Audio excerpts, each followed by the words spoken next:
Nós somos gratos por essa ação, Pai, por esse amor imensurável ao qual o Senhor derramou sobre nós.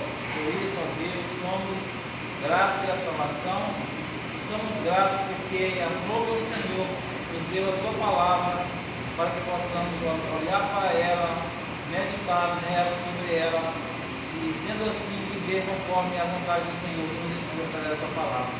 Por isso, somos gratos por tudo que o Senhor tem feito. E rogamos ao Senhor que mais uma vez o Senhor possa usar de misericórdia com a vida do Teu servo, pastor Antônio, a Deus, e através do Teu Santo Espírito, a Deus, possa nos instruir através da Tua palavra, possamos, ó Pai, compreendê-la com clareza e assim possamos viver conforme essa palavra que é boa, perfeita e agradável. Nós louvamos o Senhor por essa noite, louvamos o Senhor pela vida de cada um dos irmãos que adentraram aqui, ó Deus, e que possamos, ó Pai, compreender a Tua palavra por completo. Nós te louvamos por esse privilégio, ó Pai, por essa oportunidade, mais uma vez que o Senhor tem nos dado de poder ouvi-la. Nós te louvamos e bendizemos o Senhor em nome de Jesus. Amém. Amém.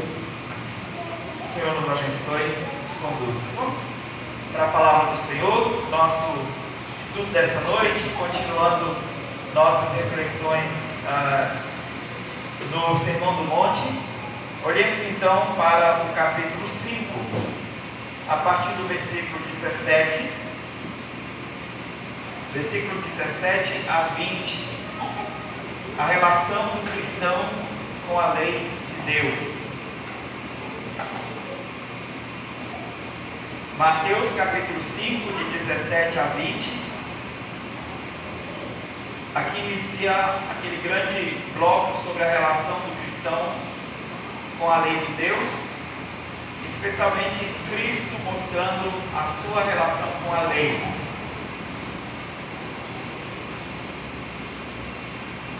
Acompanhe comigo a leitura e mantenha a sua Bíblia aberta depois da leitura.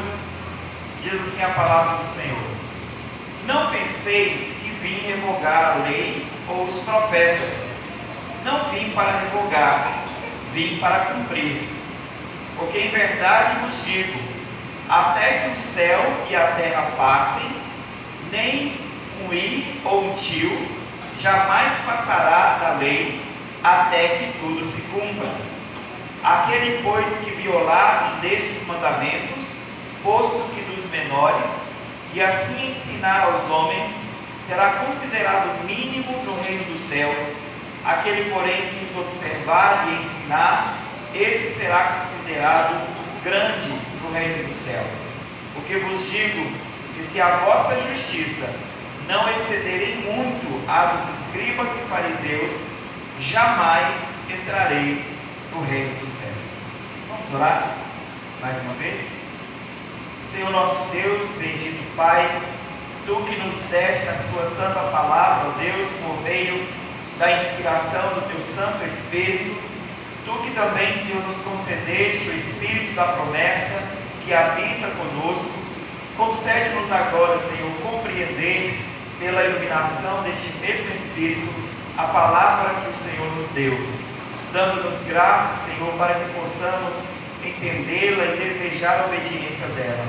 Pedimos, Pai, que o Senhor nos ajude a amar a Tua lei, que nós possamos dizer como salmista: ó, como eu amo a Tua lei, eles são vida para mim, os Teus mandamentos são vida para o meu coração. Que assim seja, Senhor, para cada um de nós que reunidos hoje neste lugar desejam ouvir a Tua voz, desejam buscar, ó Deus, a compreensão da verdade do Senhor, desejam viver, ó Pai, para a glória do Teu santo nome. Conduz-nos, ó Pai, no nome de Jesus. Amém. Amém.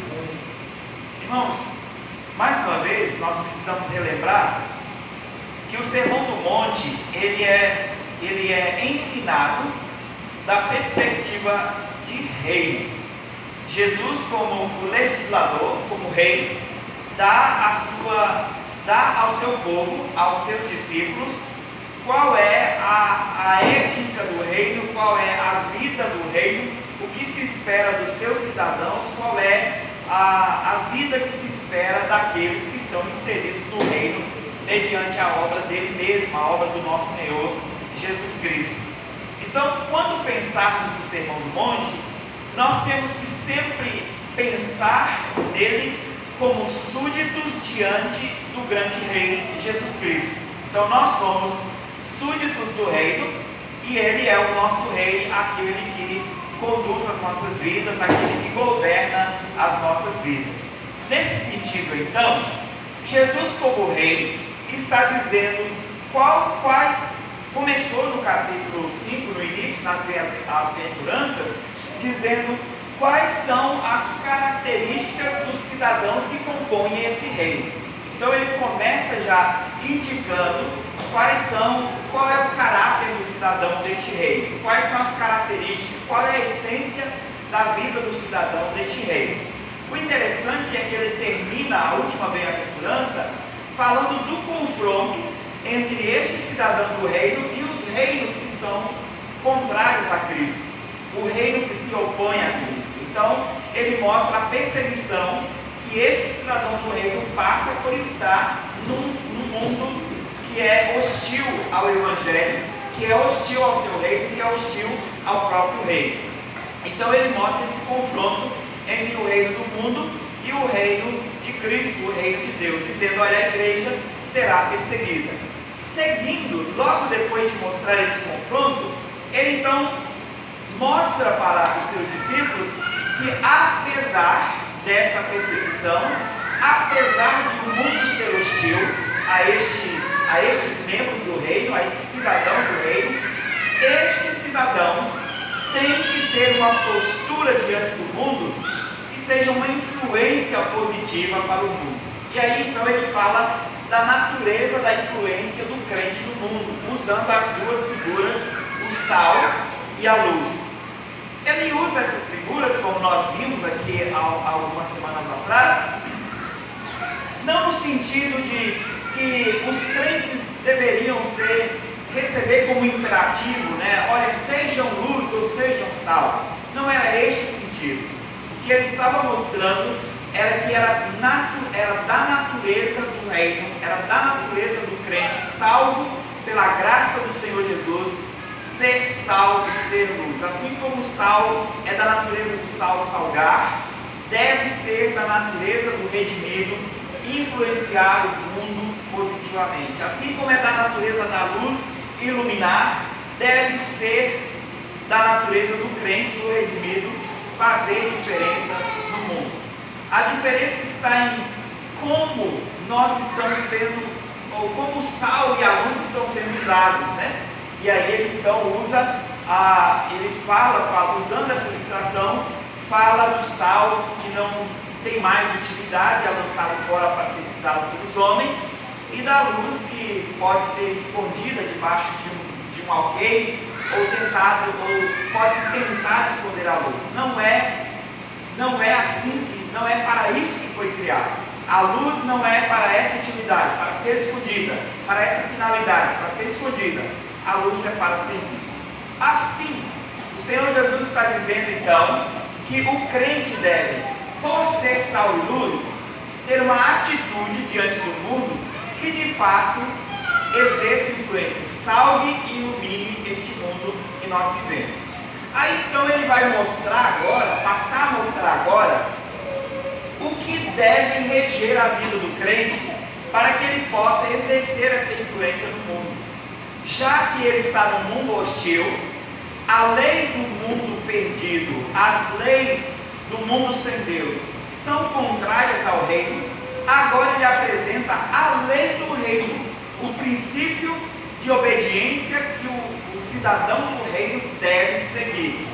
Aqui então, nós mais uma vez nos apegamos àquela afirmação reformada dos reformadores de que a palavra de Deus, as Escrituras, é a nossa única regra de fé e prática. O que Jesus está mostrando aqui então para os seus discípulos é que as Escrituras, a lei de Deus, deve ser a regra de vida e de crença, de fé do reino.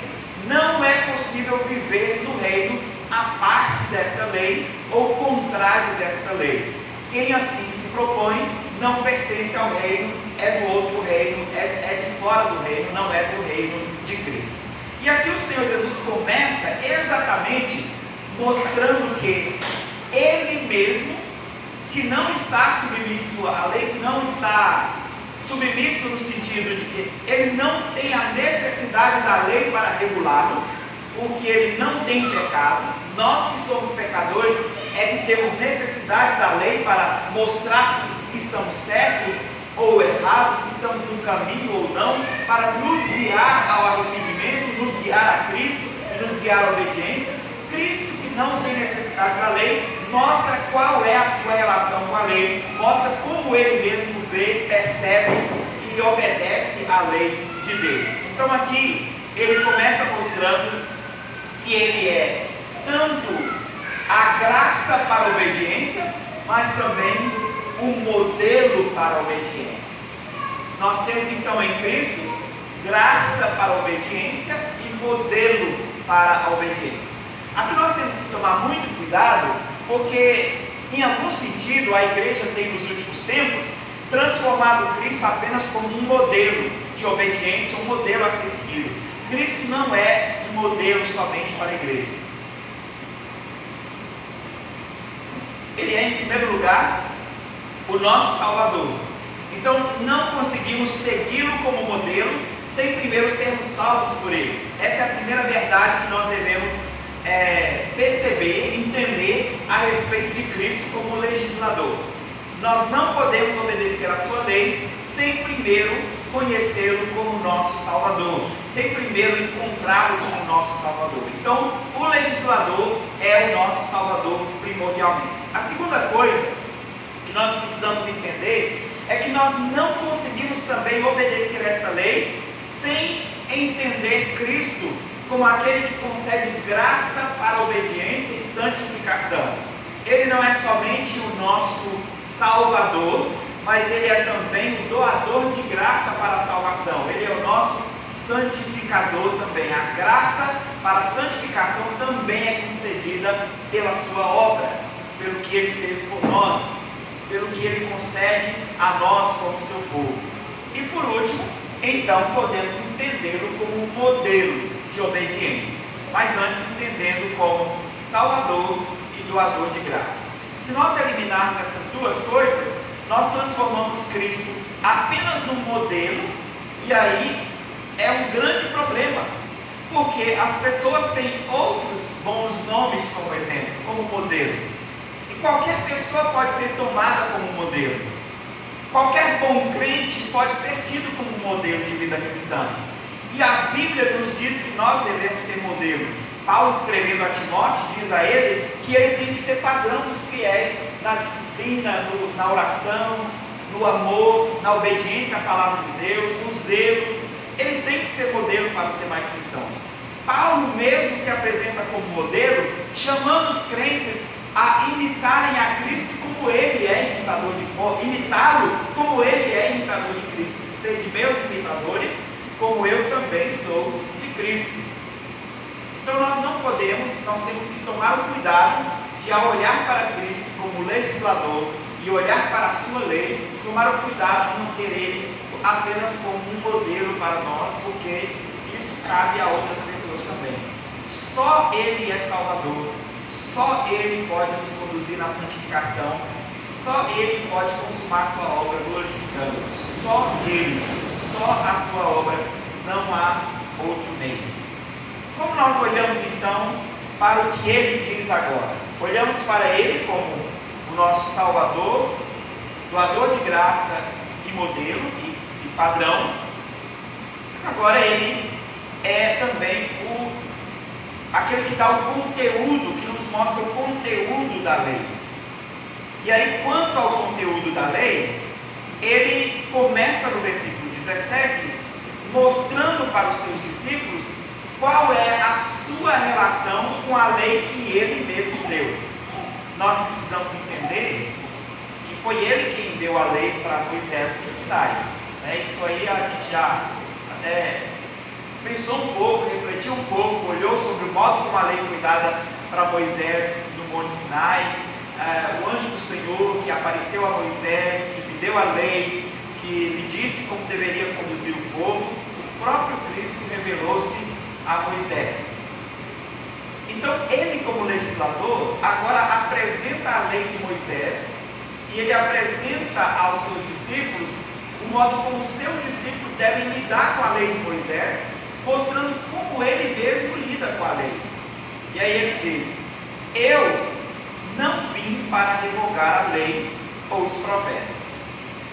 E ele começa o versículo 17 dizendo: não penseis que. Será que ele está ensinando, dando esse ensino, porque ele supõe que alguém ali no grupo estava pensando que ele havia vindo para revogar a lei, para para revogar a lei de Moisés?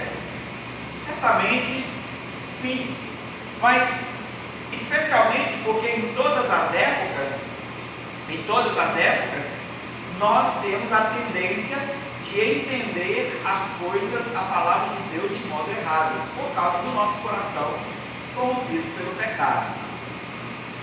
Não é comum hoje o ensino nas igrejas evangélicas, e até de algum modo entrando nos arraiais presbiterianos, a ideia de que o Antigo Testamento é lei e que o Novo Testamento é graça, e que no Antigo Testamento as pessoas viviam debaixo da lei e que agora no Novo Testamento não vive mais debaixo da lei, sim da graça, numa interpretação errada do que o apóstolo Paulo falou. Não é comum isso? Paulo diz: vocês não vivem mais debaixo da lei e sim debaixo da graça. E aí então geralmente entende-se que não se tem mais qualquer preocupação com o que foi dado no Antigo Testamento, e agora nós somos guiados apenas pelo Novo Testamento. Bem, é tão triste isso, meus irmãos, que a gente chega a ouvir pastor dizendo: olha, eu acho que eu vou ter que mudar de igreja porque eu não tenho mais o que ensinar, eu já ensinei tudo que tinha que ser ensinado nesta igreja. E aí, querendo saber mais um pouco, a gente descobre que ele diz que já ensinou todo o Novo Testamento e que isso era o que deveria ser ensinado, porque o foco da igreja agora é o Novo Testamento, é isso que tem que ser ensinado. Isso, meus irmãos, num arraial presbiteriano, num contexto presbiteriano. Agora imaginem outros lugares onde não há uma preocupação tão grande em entender e compreender o uso da lei, os usos da lei para o nosso bem. E assim, muitos crentes presbiterianos têm crido que a lei foi totalmente anulada por Cristo. E até entendendo que quando ele diz aqui: eu não vim revogar, mas eu vim cumprir, entendendo que quando ele diz cumprir, que ele já cumpriu toda a lei, e quando ele terminou de cumprir, nada mais da lei precisa ser cumprido. Mas nós não podemos entender cumprir a lei aqui só no sentido de cumpriu finalmente ou cumpriu totalmente, já não tem mais nada a ser cumprido. O que Jesus está dizendo, sim, é claro que aplica em certo sentido a ideia de que cumpriu e não há nada mais a ser feito, né? Acabou, não há nada mais a ser obedecido naquele aspecto da lei, mas não dizendo que a lei moral, aplicando a lei moral, dizendo que não há nada mais na lei moral a ser cumprido. Precisamos entender. Entendemos quando olhamos para o Velho Testamento e compreendemos o modo como Deus deu a lei para o povo. Então Deus deu a lei para o povo, e nós geralmente falamos a lei de Moisés, mas na verdade são 3 tipos de lei ali que foram dados para Moisés e para o povo. A lei moral, que é resumida nos 10 mandamentos, e esta é imutável, ela é um preceito eterno. A única coisa que mudou na lei moral foi a forma do 4º mandamento ser cumprido, por causa da aplicação da obra de Cristo, da consumação da obra de Cristo. O 4º mandamento, até Cristo, era guardado no dia de sábado, no 7º dia, porque Deus descansou da obra da criação no 7º dia. Mas a partir de Cristo, o 4º mandamento passa a ser guardado no 1º dia da semana, porque Cristo descansou da sua obra da redenção no primeiro dia da semana. Então a igreja passa a então guardar o quarto mandamento, observando o primeiro dia e não o sétimo dia. A única coisa que mudou na lei moral, a única coisa, foi o dia em que se deve guardar o quarto mandamento. No mais, os preceitos são eternos, são perpétuos, devem ser guardados continuamente por todas as gerações, inclusive o quarto mandamento, que só mudou o dia. Então a lei moral, ela não muda. A lei civil, ela tinha aplicação direta ao povo de Israel. Ela era um regulamento para o povo como nação, e ela tem base de princípio de vida para todas as épocas também, né? Então, ainda que nós não adotemos a lei civil completamente como ela está, ou literalmente como ela está, ela é princípio da lei do reino, e ela deve ser tomada como exemplo, como modelo para a obediência, especialmente para a aplicação da lei moral. Por quê? Porque a lei civil são desdobramentos e aplicações da lei moral. Então é o modo como a lei moral está sendo aplicada naquele contexto, e nós também podemos usá-la como um modelo para a aplicação para as nossas vidas. A lei moral permanece, a lei civil permanece como um modelo, um padrão, e a lei cerimonial, esta sim, ela foi toda cumprida em Cristo, porque a lei cerimonial apontava para Cristo e a sua obra consumada. Então, quando Cristo completa a sua obra na cruz, toda a lei cerimonial é cumprida nele.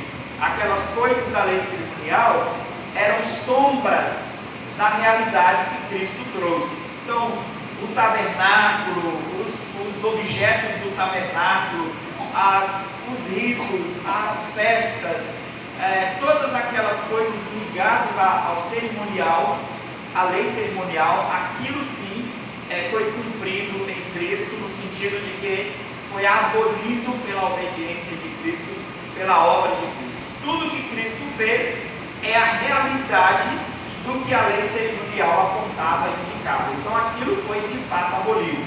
Não precisamos mais matar carneiros, não precisamos mais oferecer sacrifício de sangue, não precisamos mais de observar as festas do povo de Israel. Não há mais qualquer necessidade da observância desses ritos, porque foram cumpridos em Cristo. Quando fala sobre a lei moral e o pessoal de desdobramento, aquelas leis civis que faziam menção específica do uso da terra de Israel, os limites de Israel, como por exemplo a lei do jubileu, a lei de não semear duas sementes no mesmo terreno, a lei de não usar duas costuras na mesma roupa, elas caberiam na lei cerimonial ou na lei civil? Porque elas são colocadas na lei civil. Sim, elas estão dentro da lei civil, mas elas têm um aspecto cerimonial, porque elas visam a manter a santidade do povo, mas elas não estão diretamente ligadas ao culto, então por isso não estão dentro da lei cerimonial. Mas elas têm princípios sociais também, né? Elas apontam para um aspecto social. Por exemplo, a questão do uso da terra era a responsabilidade do uso da criação, do uso das coisas que Deus nos deu, ensinando a lei de Deus, ensinando como usar a terra. E uma série de outros preceitos que tinham função social, né? que tinha aplicação social, que tinha aplicação do modo como o povo deveria honrar a Deus, honrar o seu Criador, respeitar a criação, respeitar a terra, o que Deus havia dado para ele. Então tem essa aplicação. Claro? Ok. Quanto ao que Jesus está dizendo aqui, então nós precisamos entender de dois modos. Quando ele diz, eu vim para cumprir a lei, ele sim está dizendo que ele veio sim cumprir a lei cerimonial naquele sentido de cumprir totalmente a ponto de não haver mais necessidade dela ser cumprida depois que ele cumprir. Nesse sentido, a lei cerimonial aplica deste modo. Então podemos entender sim veio cumprir a lei cerimonial ao ponto delas não ser mais necessária. Então, nesse sentido, podemos afirmar que Cristo veio cumprir no sentido de revogar. Não cabe aqui revogar, porque revogar teria a ideia de tirar a validade daquela lei. Na verdade, ele não tirou a validade daquela lei. O que ele fez foi, na verdade, cumprir tudo que aquela lei exigia, tudo que era necessário com relação àquela lei, de modo que nós não precisássemos mais nenhuma preocupação, nenhuma obediência àquela lei cerimonial. Então aquilo ali termina com Cristo. Mas com relação à lei moral, aqui sim nós precisamos entender o que Jesus está dizendo. Ele diz: eu não vim revogar, eu vim cumprir. E quando ele diz que ele veio cumprir a lei de Deus, ele veio cumprir sim, em todo o sentido mais pleno do que significa obedecer à lei de Deus. E a Bíblia é clara quando diz que Jesus obedeceu, especialmente Hebreus nos mostra que Jesus passou pelas mesmas provações, tentações que nós, mas o verso conclui dizendo que ele fez tudo isso sem pecado. Então aqui a indicação de que Jesus cumpriu toda a lei sem pecar, sem quebrá-la. Então nesse sentido, Jesus cumpre a lei, ele atende, ele obedece toda a lei, para que nós pudéssemos então desfrutar da sua obra. Era necessário que aquele que veio pagar pelos nossos pecados fosse completamente justo, reto, perfeito, em todos os aspectos. Então ele cumpriu cada aspecto da lei, ele obedeceu cada coisa da lei, de modo que nós podemos confiar que a sua obra foi aceita, foi satisfeita, foi satisfatória, porque ele não tinha pecado, ele não quebrou a lei do Senhor. O Senhor agradou-se dele, então a sua obra foi agradável ao Senhor. Ele continua então mostrando como deve ser a nossa relação com a lei, que ele veio cumprir. E ele diz: porque em verdade vos digo que até que o céu e a terra passem, nem um tio, ou nem um i, ou um tio, jamais passará da lei até que tudo se cumpra. Ele lança a mão aqui dos dois menores símbolos ou caracteres do alfabeto hebraico, para mostrar que não há nada da lei moral, nada da lei de Deus que pode deixar de ser cumprida ou será revogado até que tudo se cumpra. Então, quando ele diz isso, ele está afirmando que em toda a história, enquanto ele não consumar a sua obra, vindo nos buscar, vindo nos levar, nos redimir, nos glorificar, nós devemos continuar apegados à obediência desta lei, né? E os efeitos dela e a aplicação dela continuará tendo implicações sobre nossas vidas também na eternidade. Então nada passará até que tudo se cumpra. O que ele quer então afirmar com isso? Passará o céu, passará a terra, mas nenhuma dessas coisas deve deixar de ser cumprida. Nada pode ser tirado, nada pode ser anulado. Então o que ele está afirmando é que seria ilógico, seria irracional pensar que ele havia vindo para revogar toda a lei, porque a lei do Senhor é perpétua, o mandamento do Senhor é perpétuo. Então seria ilógico pensar que ele veio revogar.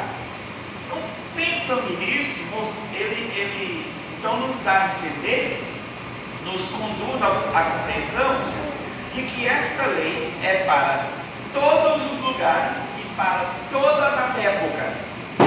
Então é uma lei aplicável em todos os lugares e todas as épocas. No versículo 19, ele então mostra qual é o perigo, o risco de alguém querer retirar alguma coisa desta lei, visto que ele mesmo não veio, ele como legislador não veio revogá-la.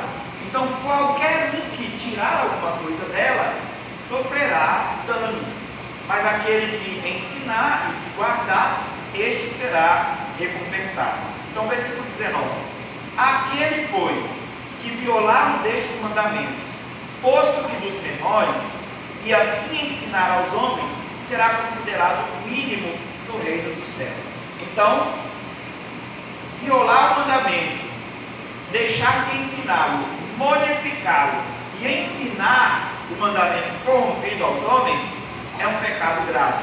Então o Senhor mostra em primeiro lugar que a violação e o ensino da lei corrompida, violada, ela é um pecado, isso é um pecado grave. Aquele que violar um desses mandamentos, posto que dos menores, qualquer um que violar esses mandamentos, posto que dos menores, este será mínimo no reino dos céus.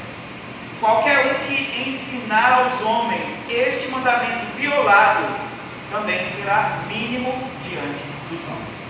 A pergunta é: quem dentre nós é capaz de obedecer a lei do Senhor como Cristo a obedeceu, sem em algum momento da nossa vida violar um desses mandamentos, posto que dos menores? Quem dentre nós aqui? Alguém tem conseguido obedecer a lei do Senhor tão radicalmente, ao ponto de não se enquadrar nessa descrição que Jesus fez aqui? Então você está perdido. Você está perdido, né? Porque o texto está dizendo, mostrando claramente, que se alguém violar qualquer um desses mandamentos, quebrar qualquer um desses mandamentos, este é considerado o mínimo no reino dos céus. Ok, outra pergunta: vocês acham que nós, os pastores, por mais fiéis que nós sejamos, zelosos, fiéis, nós conseguimos ensinar todo o mandamento do Senhor sem uma hora entendermos alguma coisa errada e ensinarmos de modo errado aquilo que o Senhor deixou nas suas escrituras? Algum pastor é infalível ao ponto de não ensinar em algum momento uma interpretação errada de algo da lei do Senhor? Sim ou não? Piorou para nós então, porque além de quebradores da lei, nós somos ensinadores de princípio violado, né? Algumas vezes. Então o Senhor Jesus queria mostrar com isso, nos alertar quanto a isso. Ele continua, e aí entender o que ele está ensinando aqui é importante para que nós saibamos como deve ser a nossa relação com a lei de Deus.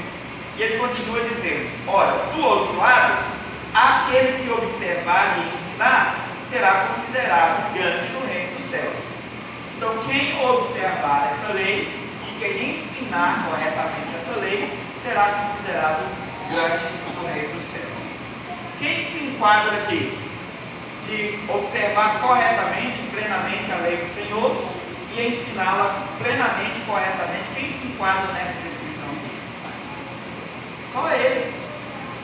Só ele. O que é que Jesus quer mostrar então ao dar esse ensino? O que é que Jesus quer nos chamar a atenção? Ele quer dizer que nós não temos qualquer possibilidade de herdar o reino? Que nós jamais receberemos as recompensas do reino? Que só Ele é capaz de obedecê-las, de obedecer a lei do Senhor? Como nós ficamos então? O que fazemos então? Exatamente aqui, nós precisamos entender, compreender o que é Evangelho. E esta é a razão de Jesus apresentar a lei deste modo, o modo como Ele relaciona com a lei e o modo como Ele quer que nós nos relacionemos com a lei. Aqui, para que entendamos o Evangelho. O que Ele quer de fato mostrar, em primeiro lugar, é que é a falência, é a fraqueza, a incapacidade do homem de cumprir a lei do Senhor. Porque se algum de nós pudesse cumpri-la cabalmente, totalmente, sem nenhuma falha, nós não precisaríamos de um Salvador. A primeira coisa que nós precisamos observar aqui é esta: se alguém de nós conseguisse observar a lei de Deus, cumpri-la totalmente, nós não precisaríamos de um Salvador. Quando ele fala deste modo, deixando então que a única pessoa que seja compreendido, que a única pessoa que de fato se enquadra na descrição que ele dá aqui é ele, além de demonstrar a nossa fraqueza, além de nos alertar para o nosso pecado, a nossa incapacidade de obedecer, ele nos chama a olhar para ele, a confiar nele. Se é pela fé nele que nós agradamos a Deus, então é olhando para ele que nós vamos conseguir, de fato, cumprir a lei do Senhor. Somente pela fé, confiando em Cristo, segurando firmemente nele. Alguém pode ler Hebreus 11, versículo 6?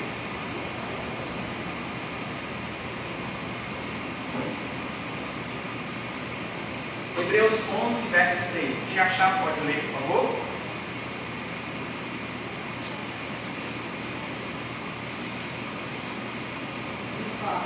Sem fé é impossível agradar a Deus, porquanto é necessário que aquele que se aproxima de Deus creia que ele existe e que ele se torna gradualmente o seu Deus. Ok, sem fé é impossível agradar a Deus. Esse conceito de agradar a Deus, ele está muito presente tanto na lei cerimonial, né? Então o sacrifício deveria ser agradável a Deus, quanto também na lei moral, a obediência que agrada a Deus. E aí nós vimos o Senhor Jesus mostrando aqui que só Ele é capaz de fato obedecer a lei de Deus, cumprir a lei de Deus como ela é exigida, e que nós não somos capazes.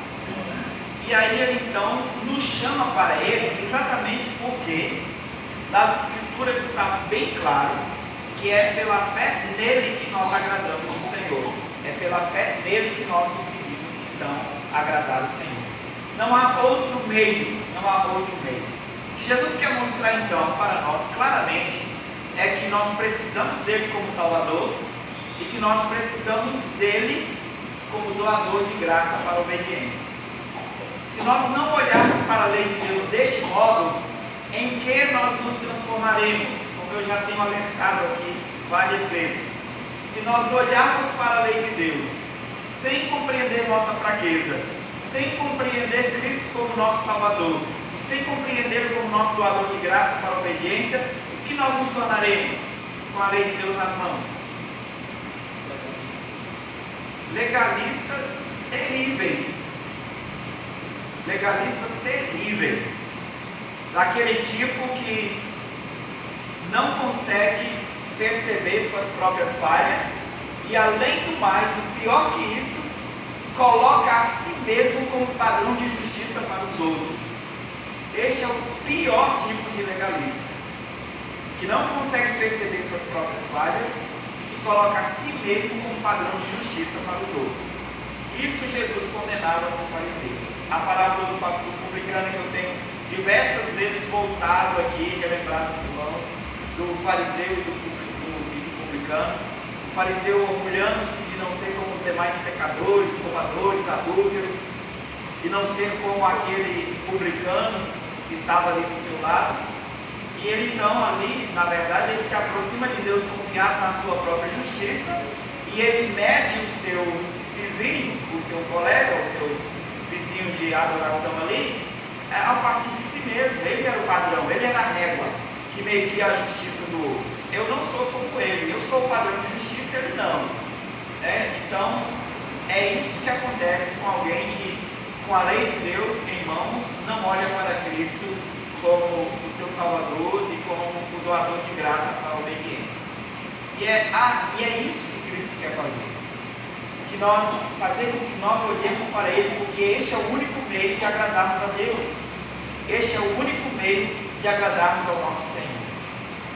Aí vem um outro problema aqui. E nós somos acusados de ensinar uma salvação pela graça tão frouxa, né?